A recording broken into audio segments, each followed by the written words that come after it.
Sutrisno alias Tris, 56 tahun, warga Jalan Meranjat Raya, Kelurahan Pipareja, Kecamatan Kemuning, diaman ke unit Reskrim Polsek Kemuning. Tris ditangkap sesudah melakukan pembacokan make samurai terhadap Umar, 44 tahun, warga Jalan Angkatan 6, Kecamatan Kemuning. Motif pembacokan ini karena tersangkut sama korban rebutan lahan jago di salah siko proyek penggerukan waduk retensi di kawasan Kemuning, karena ketersinggungan singgong akibat ke korban ngalami luka bacok di bagian punggung sama lengan. Diketahui tersangka beraksi dibantu sama adiknya yang bernama Apung, yang ini masih dibebas oleh polisi. Hal tersebut disampaikan langsung oleh Kapolsek Kemuning AKP Heri.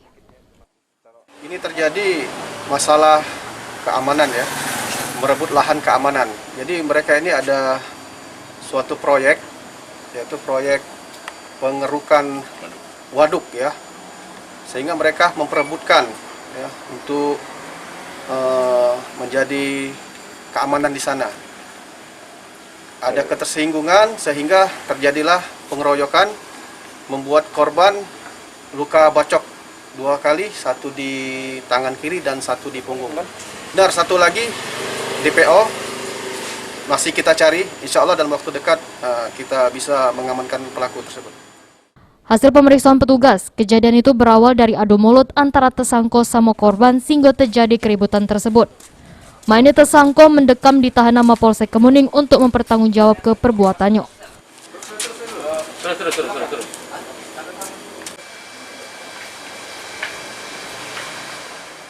Mulyadi, PAL TV.